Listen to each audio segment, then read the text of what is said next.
देखो आज से हम लोग का फ्रेश न्यू चैप्टर स्टार्ट हो रहा है जिसका नाम है सेंट्रल टेंडेंसी। ये हम लोग का पूरा प्रैक्टिकल वाला होने वाला है। इससे पहले हम लोग थ्योरेटिकल वर्जन पूरा कंप्लीट किया, जितना थ्योरेटिकल वर्जन वाला जो भी चीज था सब हम लोग कंप्लीट कर लिया। आज से जो क्लास होगा हम लोग का फुल्ली किस पे होने वाला है, प्रैक्टिकल बेस होने वाला है। किस पे, प्रैक्टिकल बेस, जिसमें सबसे पहले चैप्टर नंबर 1 स्टार्ट करेगा, इसका नाम हम लोग का सेंट्रल टेंडेंसी। क्या है तुम्हारा, सेंट्रल टेंडेंसी। अब सबसे पहले हम लोग इस मीनिंग को अंडरस्टैंड करते हैं कि सेंट्रल टेंडेंसी का मतलब क्या होता है। ये वर्ड सेंट्रल, देखो हम लोग क्या करते हैं, हम लोग स्कूल्स में सीधा मीन मीडियन मोड सिखा देता है बनाने के लिए। हाँ होता है ना, बहुत सारा जगह ऐसे ही होता है कि मीन मीडियन मोड सिखा दिया, काम खत्म। तो ओसम को पढ़ के कोई फायदा नहीं है। हम लोग का सबसे पहले जो चैप्टर पढ़ रहा है वो चैप्टर तुमसे बता बोलना तुमको क्या चाह रहा है, ये सबसे पहले अंडरस्टैंड करना जरूरी है। तो सबसे पहले हम लोग यही अंडरस्टैंड करते हैं कि तुम्हारा सेंट्रल टेंडेंसी क्या होता है। ठीक है, देखो the central tendency is defined as the statistical measure that identifies a single value as the representative of an entire distribution। जैसे कि देखो अभी मान लो तुम लोग का रिजल्ट आता है, क्या आता है तुम्हारा रिजल्ट, लाइक तुमको मिला 95%। कितना मिला, जो तुम लोग का कितना मिला 95%, मतलब पुष्पों को 95% मिल गया। उल्टा मान के चलता है कि पुष्पों को कितना मिला 95%। अब 95% इसको मिला है, मतलब ये स्टूडेंट अच्छा है, पढ़ने में अच्छा है, टैलेंटेड है, बोल सकता है नहीं बोल सकता है। लेकिन उसी तरह अगर मान लो उसका नाम क्या है, इसका नाम क्या है, इसका सप्तमी का, अगर मान लो सप्तमी का एग्जाम में कितना आया, सप्तमी का एग्जाम में कितना आया 35%। कितना आया तुम्हारा 35% सप्तमी का आया। तब हाँ ज्यादा है क्या, चलो मान के चलता है, माना अभी हम लोग, हाँ मान के चलता है कितना परसेंट आ रहा है 35%। कितना आ रहा है 35%। तो मतलब ये स्टूडेंट पढ़ने में तो अच्छा है ही नहीं, सिर्फ बातें करता है, बातें बनाता है, हवाबाजी करता है। ऐसा होगा ही नहीं होगा, ऐसा होगा ही नहीं होगा, वैसी बात है ऐसा होगा। मतलब देखो एक सिंगल वैल्यू पूरा इसका रिजल्ट को डिफाइन कर नहीं कर रहा है, ये हर सब्जेक्ट में क्या क्या मार्क्स लेके आया है। अगर मान लो इसका 35% होगा तो वैसी बात है ये हर सब्जेक्ट में 30 इस तरीके से मार्क्स लेके आया होगा, 31 32 31 30 इस तरीके से लाया होगा। मतलब ये पढ़ने में उतना अच्छा नहीं है, ये हम लोग बता सकता है। लेकिन उसी तरह अगर मान लो ये 95 या 90 ला दिया, मतलब ये हर सब्जेक्ट में 90 मार्क्स लेके आया है, तो ही इसका परसेंटेज कितना बना है 95। मतलब सेंट्रल टेंडेंसी बोलो या सेंट्रल वैल्यू या एवरेज बोल दो, इसका मतलब one single value define all of the data is known as the central value या सेंट्रल टेंडेंसी। मतलब जब एक सिंगल वैल्यू पूरे डेटा को रिप्रेजेंट करता है तो उसी को क्या बोलते हैं हम लोग, सेंट्रल टेंडेंसी। क्या बोलता है तुम्हारा, सेंट्रल टेंडेंसी। मतलब 35% इसका पूरा मार्क्स को बता रहा है कि सप्तमी का 35% जो सप्तमी को मिला है, इसका पूरा मार्क्स बता रहा है कि इसका हर सब्जेक्ट में एवरेज कितना आया है। इसको बोलता है सेंट्रल टेंडेंसी। किसी को मीनिंग में डाउट है? हाँ। बोलो हमको 35 क्यों मिलेगा? 35 क्यों मिलेगा? नहीं ऐसे माना है, तुमको इतना नहीं मिलेगा, तुमको उल्टा कर देता है। इस बार हम तुमको ऐसा कर देते हैं, तुमको नहीं 95 कर देता हो गया, खुश इतना तो मिल जाएगा ना। ज्यादा हो गया ना, बजट से ज्यादा बोल दिया। 80 ठीक है, 80 ठीक है, ये ठीक है, तुम्हारा एवरेज में आ जाएगा। हाँ तो सप्तमी की कितना आ सकता है बोर्ड एग्जाम्स में 80, ये खुद ही बोला है। ठीक है, कितना आना चाहिए 80, लेकिन 90 लेके आना दीदी, ये फायदा होगा। 80 में क्या रखा है समझ में आया, 80 में क्या रखा है 90 लेके आओ। हाँ अरे 95 लेके आओ फिर, ठीक है समझ में आया बात, कोई दिक्कत नहीं है। सेंट्रल टेंडेंसी क्या होता है, किसी को कोई प्रॉब्लम नहीं है। चलो अब इसको अंडरस्टैंड करता है, बात कम बात ज्यादा नहीं।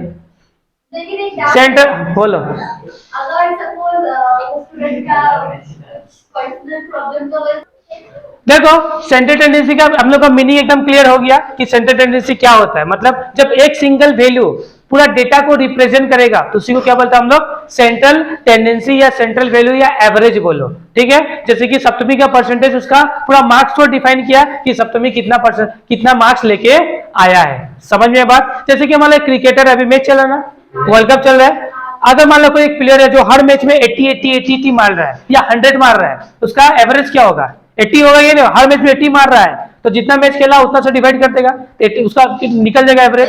अगर 80 मार रहा है तो उसका परसेंटेज कितना, एवरेज कितना निकल गया, 80 हो गया।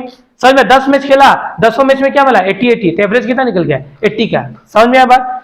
तो जब एक सिंगल वैल्यू पूरा डेटा को रिप्रेजेंट करेगा उसको बोलेगा सेंट्रल टेंडेंसी। आगे देखो, आगे क्या देखना है, देखो central tendency is defined the statistical measure that defines a single value as the representative of the entire distribution. It aims to provide an accurate description of the entire data. It is a single value most typical and representative of the collected data. The term number crunching is used to illustrate the expected of the expected of data description. The mean, median, यही था ना, the mean, median and mode are the three commonly used measure of central tendency. मतलब कौन कौन सा commonly used measure से 3 है, कौन कौन सा हम लोग को पढ़ना है, मीन, मीडियन एंड मोड। ये पूरा ये चैप्टर इसी पे टिका हुआ है, मीन, मीडियन और मोड पे। समझ में आया बात, मीन, मीडियन एंड मोड को।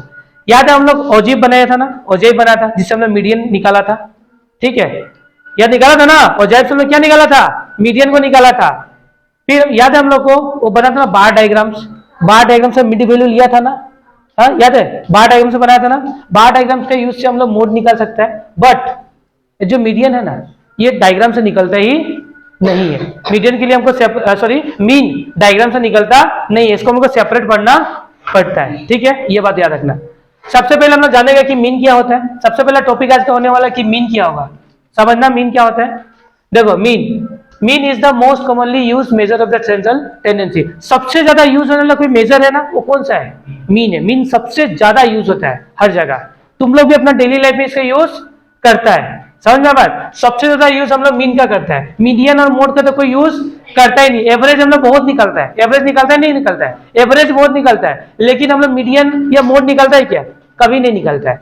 सबसे ज्यादा क्या निकलता है हम लोग, मीन। तो देखो mean is the most commonly measure of the central tendency. The different type of mean, arithmetic mean, देखो बहुत सारा तरीके का मीन होगा। टाइप्स ऑफ मीन क्या क्या तुम्हारा, arithmetic mean, weighted mean, geometric mean and harmonic mean. Mean का क्या क्या टाइप्स है तुम्हारा, मीन का क्या क्या होगी टाइप्स, एक तो होता है अर्थमेटिक मीन, एक होता है तुम्हारा वेटेड मीन, एक होगा तुम्हारा ज्योमेट्रिक मीन, एक होगा तुम्हारा हार्मोनिक मीन। मतलब मीन का कितना टाइप्स हो गया, 4। कितना टाइप्स हो गया, 4। लेकिन हम लोग का सिलेबस के हिसाब से हम लोग को कितना पढ़ना है, 2। कितना पढ़ना हम लोग को, 2। हम लोग को सिलेबस के हिसाब से हम लोग को अर्थमेटिक मीन पढ़ना होगा, वेटेड मीन पढ़ना पड़ेगा। Geometric and harmonic CA foundation में होता है। कहाँ होता है, सीए फाउंडेशन में। बस हम लोग को 2 पढ़ना है, एक होगा अर्थमेटिक मीन तो एक होगा तुम्हारा वेटेड मीन। ये दोनों कहाँ होगा, geometric and harmonic CA foundation. अभी पढ़ने का कोई नीड नहीं है हम लोगों को। If the mention without the adjective it generally refers the arithmetic mean. अब समझना अर्थमेटिक मीन का मतलब क्या होता है। देखो मीन समझ में आया, ठीक है, क्या होता है। अब तुम्हारा क्या नेक्स्ट, अर्थमेटिक मीन। अब ये अर्थमेटिक मीन क्या होता है, अर्थमेटिक मीन का मतलब ये होता है एवरेज निकालना। क्या निकालना, एवरेज निकालना, ठीक है। तो अर्थमेटिक मीन और simply mean is nothing but the average. ये क्या होता है सिर्फ, और मीन का मतलब ही क्या होता है, अर्थमेटिक मीन का मतलब एवरेज निकालना, किसी भी चीज का एवरेज निकालना। It is computed by adding all the values of data as divided by the number of observation in it. मतलब इसके कैसे निकलेगा, जितना डेटा दिया होगा सबको जोड़ देगा, divided by number of observation कर देगा, तो हम लोग का एवरेज या मीन या अर्थमेटिक मीन निकल के आ जाएगा, ठीक है। If we have the raw data mean given the formula, कैसे निकलेगा, देखो ये देखो, ये है तुम्हारा एक्स बार। क्या है तुम्हारा, एक्स बार। समझना ये एक्स बार है ना, एक्स बार का मतलब भी क्या होगा, क्या होगा तुम्हारा मीन। एक्स बार का मतलब क्या होगा तुम्हारा मीन। मीन का फॉर्मूला क्या होगा, x1 plus x2 plus x3 करते करते कहां जाएगा, xn तक जाएगा, ठीक है, और डिवाइडेड बाय n कर देगा। तो फॉर्मूला क्या बनता है, समेशन ऑफ x। देखो ये है ना, क्या है तुम्हारा ये समेशन। समेशन मतलब सम करना होगा, क्या का सम करना पड़ेगा, सब x को जोड़ना पड़ेगा और डिवाइडेड बाय नंबर्स करना पड़ेगा। तो हम लोग का फॉर्मूला मीन का बन के आता है। अर्थमेटिक मीन का फॉर्मूला क्या बनता है हम लोग का, ठीक है, summation of x divided by n, ठीक है। समझ में है ना, नहीं है, हाँ, x प्लस x जाएगा ना, तो सबको जोड़ देना और डिवाइडेड बाय n कर देना, तो हम लोग का मीन का फॉर्मूला ये क्रिएट हो जाता है। समझ में आया बात। फिर नेक्स्ट देखो, इसको पूरा से पूरा डिस्क्राइब करेगा और, ठीक है। आप पहले देखो अर्थमेटिक मीन जो होगा उसका एडवांटेजेस क्या होगा एंड डिसएडवांटेजेस क्या होगा। देखो देखो एडवांटेज क्या, इट इज रिजिडली डिफाइंड, इसको इजीली हम डिफाइन कर सकते हैं। It is easy to calculate and simple to follow, ठीक है। It is determined for almost every kind of data. फिर नेक्स्ट क्या होगा, it is based on all observation, इसको हम लोग जो आंसर निकालेगा ना सब ऑब्जर्वेशन को लेना पड़ेगा, एक सिंगल ऑब्जर्वेशन छोड़ेगा तो आंसर निकलने वाला नहीं है, सब ऑब्जर्वेशन को लेकर आंसर निकालना पड़ेगा, ठीक है। ये बहुत सिंपल सा मेथड है, इसको कैलकुलेट करना बहुत इजी है, बच्चों वाला खेल है, समझ रहे हैं ना। फिर देखो इसका डिसएडवांटेज भी होगा, एडवांटेज होगा तो क्या होगा, डिसएडवांटेज भी होना ही है, ठीक है। इसका डिसएडवांटेज क्या है, the arithmetic mean is highly affected by the extreme value, जो वैल्यूज बहुत दूर में है तो उससे ये बहुत ज्यादा इफेक्ट करता है, ठीक है। It can not be average ratios and percentage properly, इससे एवरेज या परसेंटेज प्रॉपर्ली, मतलब it can not be averages ratio and percentage, मतलब ये परसेंटेज या रेशियो के एवरेज प्रॉपर्ली निकाल नहीं सकता है, ये इसका एक डिसएडवांटेज है। It can not be computed accurately if any item is missing, कोई आइटम अगर मिसिंग है तो इसको निकालना थोड़ा सा टफ हो जाता है। फिर ग्राफिकली रिप्रेजेंटेशन में पॉसिबल नहीं होता, मतलब इसको ग्राफिकली हम लोग रिप्रेजेंट नहीं कर सकता है, समझ में, बस वैल्यूज में दिखा सकता है, लेकिन ग्राफिकली जैसे कि मीन, मीडियन को एंड मोड को ग्राफिकली दिखा सकता है ना, इसको दिखाना पॉसिबल नहीं है। ये तुम्हारा क्या है, मीडियन का सॉरी मीन का डिसएडवांटेजेस एंड एडवांटेजेस, समझ में आया बात। अब नेक्स्ट हम लोग का टाइप्स है, टाइप्स ऑफ अर्थमेटिक मीन, क्या गया तुम्हारा, अभी टाइप्स ऊपर पढ़ा था ना, इसमें बहुत सारा टाइप्स होता है, अभी हम लोग को पढ़ना क्या क्या है, टाइप्स ऑफ अर्थमेटिक मीन है। सबसे पहले होगा सिंपल अर्थमेटिक मीन, ठीक है, और एक होगा तुम्हारा वेटेड अर्थमेटिक मीन, दो मीन पढ़ना है, एक क्या तुम्हारा सिंपल अर्थमेटिक मीन और एक तुम्हारा क्या है वेटेड अर्थमेटिक मीन। सबसे पहले हम लोग ये समझेगा सिंपल अर्थमेटिक मीन से हम लोगों को क्वेश्चंस कैसे सोल्व करना है, फिर हम लोग नेक्स्ट मुद्दा में जाएगा कहाँ पे, वेटेड अर्थमेटिक मीन का पास। समझ में आया बात, किसी को कोई दिक्कत है यहाँ पे नहीं है। फिर देखो सिंपल अर्थमेटिक मीन से हम लोग क्वेश्चन कैसे बना सकता है ये समझना। देखो the sum of set of the numbers is divided by the total numbers of the value in the set leads to a simple arithmetic mean, it also refers the average, मतलब जो भी नंबर्स दिया रहेगा, जो भी observation होगा, सबको जोड़ के डिवाइडेड बाय नंबर्स कर देगा तो हम लोग को क्या निकल के आ जाएगा, सिंपल अर्थमेटिक मीन हम लोग को निकल के आ जाएगा। समझ में आया बात। फॉर एग्जाम्पल देखो तो यहाँ पे लेकर रखा हुआ ना 6 7 8 एंड 9, तो कितना है, सबको जोड़ेगा तो जोड़ देना और डिवाइडेड बाय क्या कर देना 4, 1 2 3 4, तो हम लोग का सिंपल अर्थमेटिक मीन निकल के आ जाएगा, ठीक है। जैसे कि सिंपल अर्थमेटिक मीन क्या होता है देखो, और देखो यहाँ पे और लिखा हुआ है, simple arithmetic mean give the equal importance to the all the series, मतलब एक सीरीज में जो भी नंबर्स है ये सबको बराबर का इंपोर्टेंस देता है, सबको इंपोर्टेंस इक्वली देगा, ठीक है, ये बात भी याद रखना। अब देखो कैलकुलेशन ऑफ अर्थमेटिक मीन, हमको इसको निकालना होगा, अर्थमेटिक मीन को कैलकुलेशन करना बहुत इंपॉर्टेंट है, कैसे निकालना है ये समझना। देखो we can calculate arithmetic mean in case of individual series, discrete series and continuous series, तीनों सीरीज के बारे में बताया हुआ है। इंडिविजुअल सीरीज क्या होता है, डिस्क्रीट सीरीज क्या होता है और कंटिन्यूअस सीरीज क्या होता है। हम लोग अपना प्रीवियसली क्लासेस में इंडिविजुअल को डिस्कस किया, डिस्क्रीट को डिस्कस किया और किसको डिस्कस किया तुम्हारा कंटिन्यूअस। कंटिन्यूअस में रेंज होता था ना, कंटिन्यूअस में क्या होता था, रेंज होता था, 10 से 20, 20 से 30, याद ही हो गया, कंटिन्यूअस था। फिर जो डिस्क्रीट सीरीज पढ़ा था हम लोग, उसमें उसका साथ फ्रीक्वेंसी लगा रहता था, पता है पढ़ा था।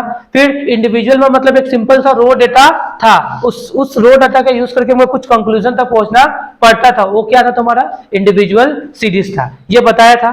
तो इसमें भी जब हम लोग अर्थमेटिक मीन पढ़ेगा, ठीक है, अर्थमेटिक मीन पढ़ने का टाइम जब हम लोग कैलकुलेशन करेगा तो अर्थमेटिक मीन में भी हम लोग को 3 सीरीज है, डिस्क्रीट है, इंडिविजुअल एंड कंटिन्यूअस है, इन तीनों से हमको आंसर निकालना पड़ेगा। एग्जाम में मोस्टली क्या सुना, मोस्टली हम लोग को कंटिन्यूअस सीरीज पे ध्यान दिया जाता है, किस पे, कंटिन्यूअस। इंडिविजुअल सीरीज से अगर आंसर आता भी है तो 1 मार्क का आएगा, कितना मार्क का आएगा, 1 मार्क, उससे ज्यादा आने वाला नहीं है।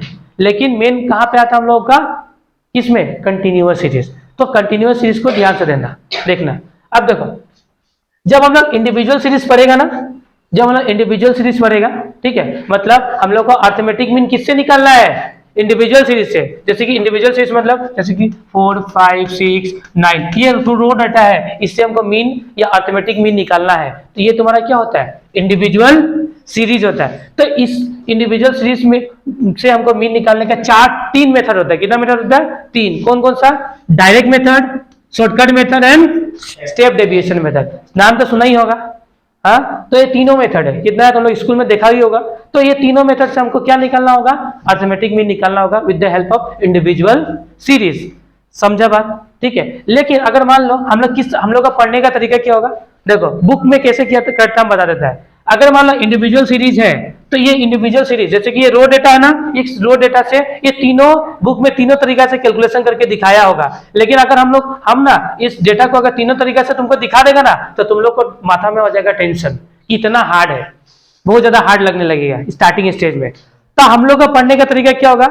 जो इंडिविजुअल सीरीज होगा, क्या सुना? जो इंडिविजुअल सीरीज होगा उसको हम लोग सिर्फ किस मेथड से करेगा? डायरेक्ट मेथड से। इंडिविजुअल सीरीज का जो भी क्वेश्चन होगा उसको किससे करेगा हम लोग? डायरेक्ट मेथड से। समझ में बात? जो डिस्क्रीट आएगा, सुनकर बता रहे, अगर शॉर्टकट से सिखा देना दीदी तो पहला टाइम में तुम्हारा माथा दर्द होने स्टार्ट हो जाएगा। एग्जाम में आता है 1 मार्क के लिए, और 1 मार्क के लिए जब देखो जब डेटा बहुत बड़ा है तो अब शॉर्टकट का यूज करो, लेकिन जब डेटा छोटा मोटा है तो बिना मतलब का टाइम वेस्ट करके क्यों फायदा है? टाइम वेस्ट करके फायदा, एग्जाम में ऐसे टाइम कम होता है ना। तो जब डेटा बहुत बड़ा है, डेटा देखो पहले स्टार्टिंग में इंडिविजुअल में डेटा छोटा होता है तो डायरेक्ट का यूज कर लेगा। जब डेटा उससे बड़ा हो गया तो किसका यूज करेगा? शॉर्टकट। जब डेटा उससे भी बड़ा हो गया क्या स्टोर करेगा? Step deviation. मतलब स्टेप बाय स्टेप मेथड्स को सीखेगा। मतलब जब हम लोग इंडिविजुअल सीरीज में रहेगा तो कौन सा मेथड यूज करेगा? Only direct method. तुम तीनों मेथड से बना सकता है, नो डाउट बुक में भी ये बना सकता है, हम सिखा भी देगा, लेकिन स्टार्टिंग में हमको सिखाना नहीं है। हम सिखाएगा, तीनों मेथड सिखाएगा, लेकिन क्वेश्चन का टफनेस के हिसाब से, ठीक है, जिससे कि तुम लोग को हार्ड ना लगे ये अर्थमेटिक मीन वाला पोर्शन है। ठीक है। तो जब हम लोग का इंडिविजुअल सीरीज होगा हम लोग किस मेथड का यूज करेगा? Direct method. ठीक है। जब हम लोग का डिस्क्रीट सीरीज रहेगा तो हम लोग डायरेक्ट मेथड से भी बना लेगा उसको, शॉर्टकट से भी बनाएगा। जब हम लोग का कंटिन्यूअस सीरीज होगा तो इंडिविजुअल से डायरेक्ट से भी ट्राई करेगा, शॉर्टकट से भी ट्राई करेगा, जिससे कि तुम लोग का तीनों मेथड एकदम दिमाग में आ जाए, अब प्रॉब्लम क्रिएट ना हो। इस तरीके से हम लोग का करने का स्ट्रक्चर होने वाला है। किसी को डाउट है? हमें किसी को कोई डाउट है? नहीं है। सबसे पहले मुद्दा का बात किससे करेगा हम लोग? इंडिविजुअल और किसका? डायरेक्ट। फिर डिस्क्रीट में इंडिविजुअल, डिस्क्रीट में डायरेक्ट और शॉर्टकट, एंड कंटिन्यूअस में तीनों मेथड का यूज करेगा। समझ में आया बात? चलो अभी हम लोग डायरेक्ट मेथड का बात करता है। डायरेक्ट मेथड में वही तुम्हारा x1 x2 x3 सबको जोड़ेगा, फॉर्मूला निकलेगा summation of x divided by, and देखो यहाँ पे डिफाइन भी किया हुआ है, फॉर्मूला भी अच्छा से डिफाइन करके रखा हुआ है। देखो direct method, the process of calculating the arithmetic mean in case of the individual series is very simple. To find out the arithmetic mean the following formula to be use. सबसे पहले add up values of all the items of a series to obtain summation of x, ये निकालना पड़ेगा। फिर उसके बाद find out the total number of item in the series denoted by n, ठीक है, divided the total value of ex with the numbers of item n, फिर to obtain the number is arithmetic mean क्या हो जाएगा तुम्हारा x बार। ठीक है, ये होगा। तो फॉर्मूला तो एकदम सिंपल सा हम लोग का फॉर्मूला तो यही है फॉर्मूला। अब इससे हम लोग आंसर कैसे निकालना समझना। एग्जाम्पल लिखते हैं, आंसर बना के रखा हुआ ऑलरेडी, फिर भी हम तुम लोग को समझा देता है कैसे निकलेगा। ठीक है, तो हमको चाहिए क्या? हमको चाहिए मीन। मीन का फॉर्मूला क्या होता है? Summation of x divided by n। ये फॉर्मूला है अपना। अब कैसे निकलना देखो एग्जाम्पल लिखना।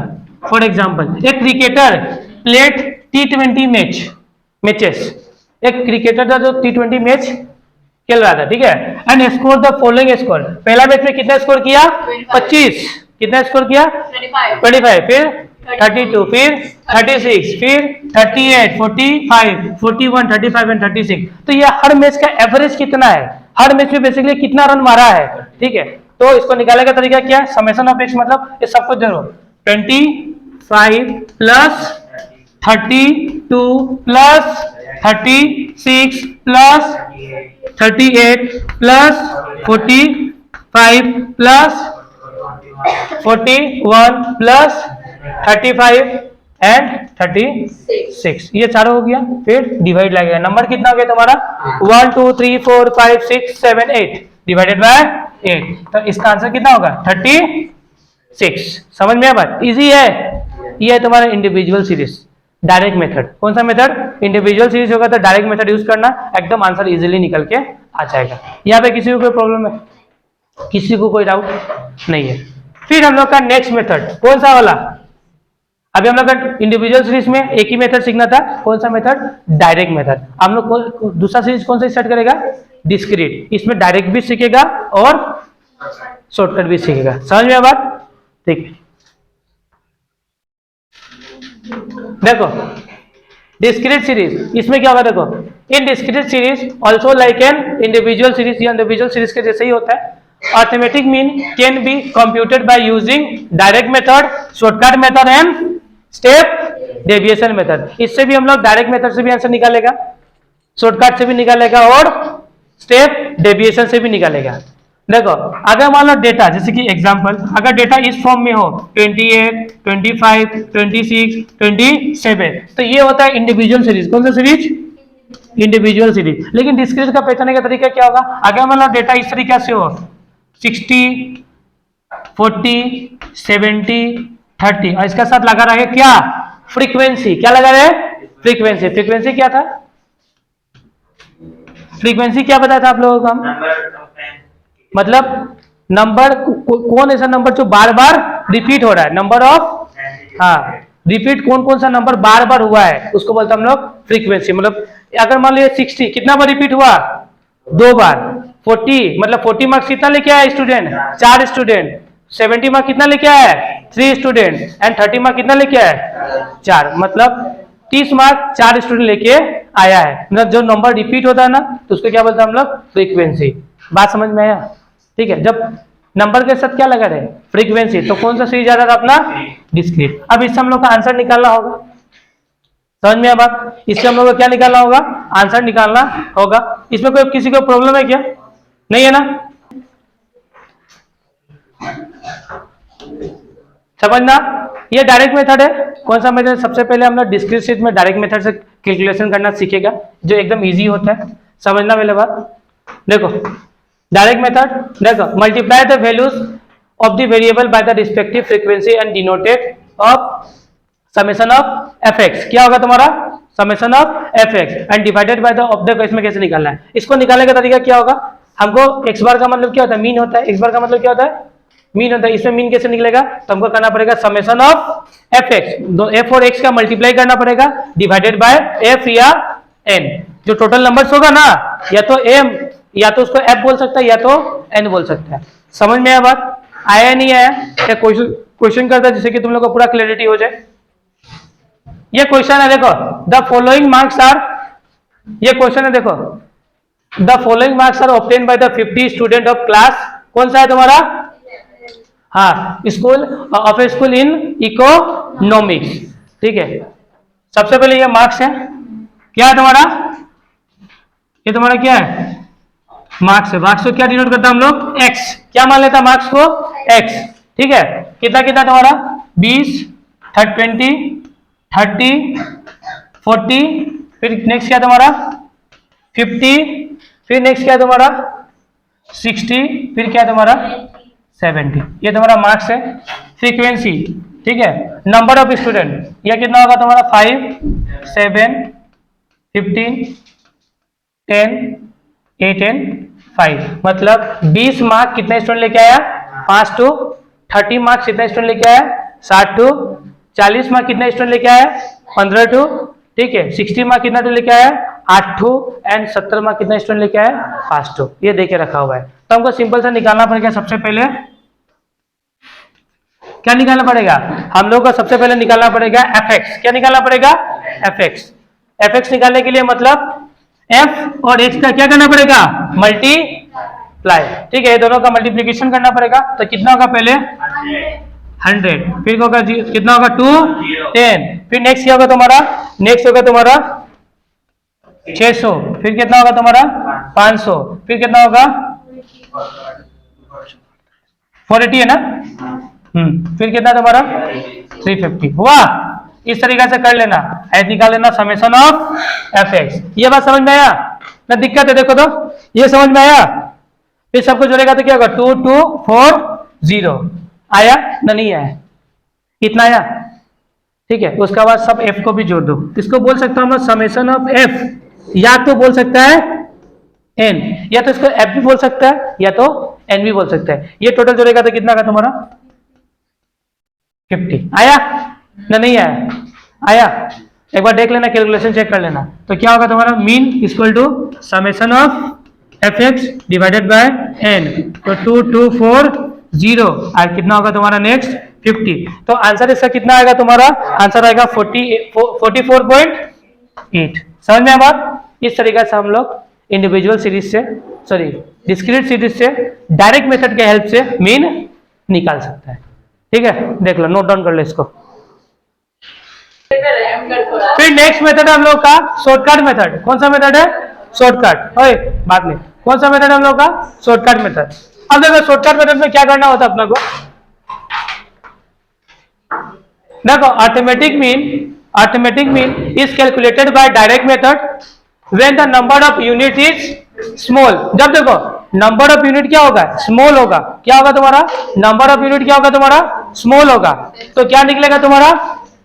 तब हम लोग इजीली शॉर्टकट मेथड से तुम्हारा arithmetic mean is calculated by the direct method when the number of unit is small. मतलब जब नंबर छोटा है तो डायरेक्ट मेथड से इजीली हम लोग अर्थमेटिक मीन निकाल सकता है। ठीक है, but when the number of unit is large, हम बोला था ना जब यूनिट क्या हो? लार्ज हो, बड़ा हो।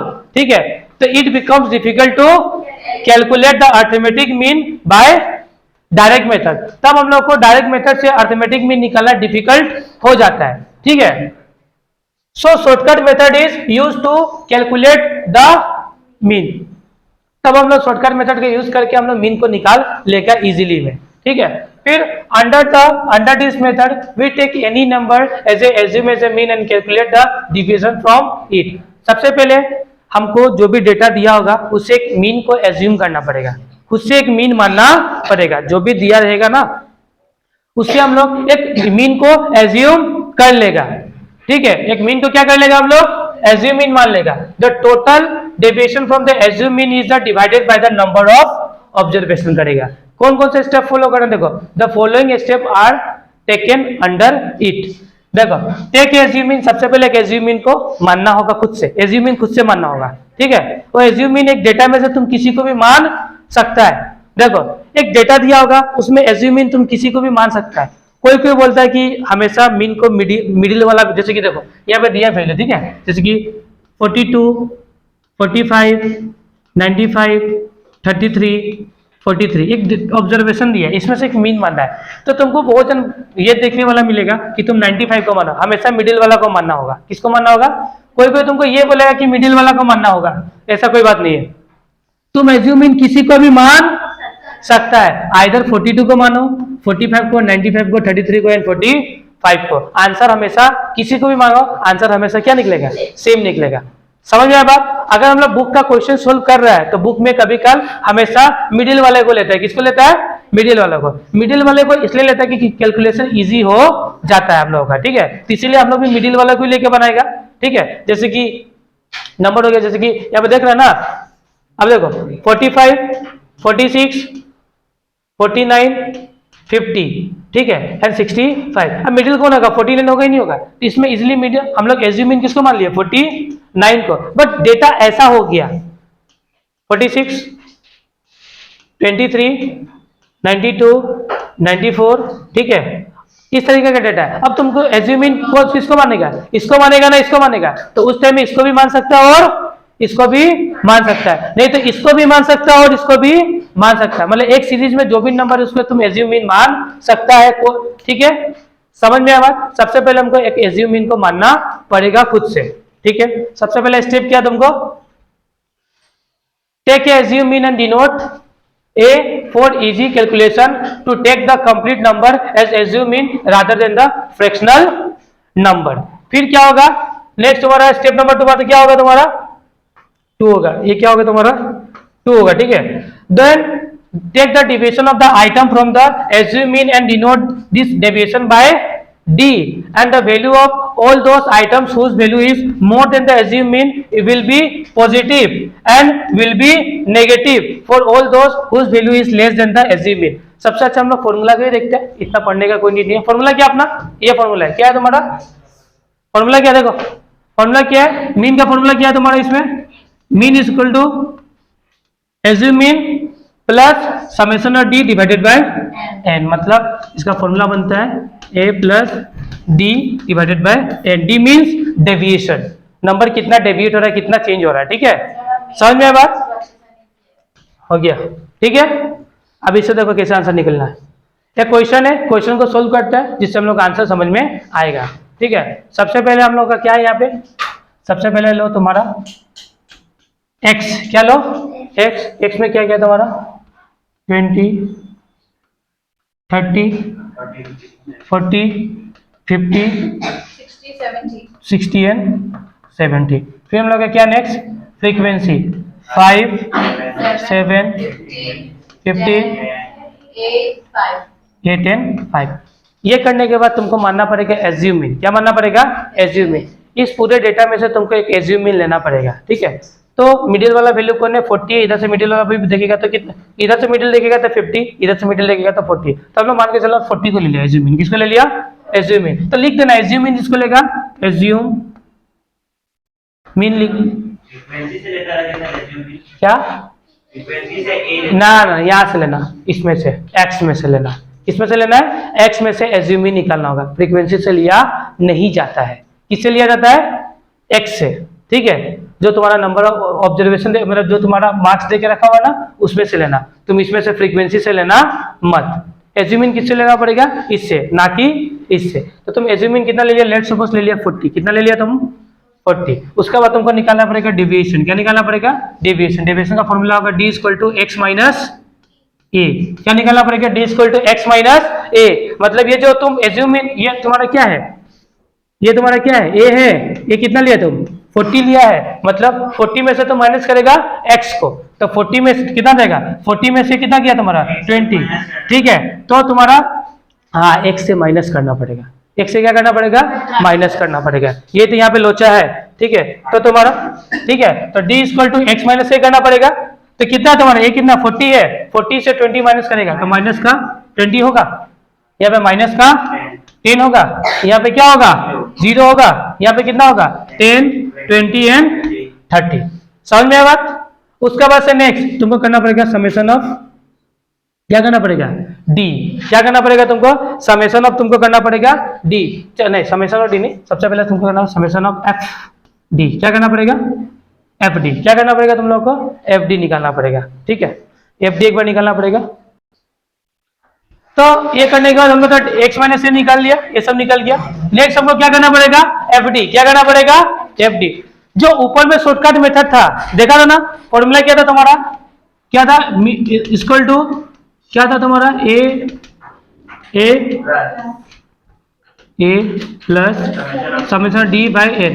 ये था तुम्हारा कौन सा सीरीज का, इंडिविजुअल सीरीज का, कौन सा था इंडिविजुअल सीरीज। लेकिन अभी इंडिविजुअल सीरीज पढ़ रहा है, अभी कौन सा सीरीज पढ़ रहा है, डिस्क्रीट। तो डिस्क्रीट में क्या आ जाता है एफडी, फॉर्मूला में बस चेंजेस क्या होगा, यहाँ पे अब क्या आ जाएगा एफ आ जाएगा, क्या आ जाएगा तुम्हारा एफ, बाकी सब चीज सेम रहेगा। ये बात समझ में है बात, ठीक है। तो फिर नेक्स्ट हम लोग को एज्यूम मीन माना, टोटल एफ को किया, एफ का टोटल कितना निकला हम लोग का 50। अब हम लोग का फॉर्मूला में बैठाना, फॉर्मूला किया हम लोग का मीन इक्वल टू समेशन तुम्हारा क्या है assume mean plus summation of F D divided by N. F D कैसे निकलेगा तुम्हारा, जो डी निकला है एफ से मल्टीप्लाई कर देना, 20 मल्टीप्लाई बाय 5 माइनस का 100 कितना होगा 70, ये कितना हो जाएगा तुम्हारा 0, यहाँ में 10 to 10 100, 20 to 8 160, 30 to 5 150। So total जोड़ेगा तो कितना आएगा तुम्हारा 240, कितना आएगा 240। एज्यूम मीन कितना अपना, एज्यूम मीन माना है 40 प्लस 240 डिवाइडेड बाय 50। आंसर निकल के कितना आ जाएगा, सेम कितना आएगा 44 पॉइंट कितना आया था, 44 कितना आया था अपना 8, तो सेम 44.80 निकलेगा। समझ में आया बात। एक बार देख लेता हम लोग, चेक क्रॉस चेक कर लेता हम लोग, क्रॉस चेक करना बहुत जरूरी है। 240 डिवाइडेड बाय 50 प्लस 40, ठीक है आंसर, ठीक है, ठीक है ना, तुम लोग चेक कर लिया, हाँ स्टेप डिविजन भी कर लिया। समझ में आया बात। तो आज का क्लास हम लोग यहाँ पे करता है समाप्त। नेक्स्ट वाला क्लास जब सीखे आएगा तो हम लोग को करना है कंटिन्यूअस सीरीज, क्या करना है कंटिन्यूअस सीरीज। अब कंटिन्यूअस सीरीज से डायरेक्ट भी सीखेगा, discrete, direct, shortcut and step deviation तीनों सीख लेगा। समझ में? आज का क्लास करते हैं सब। हाँ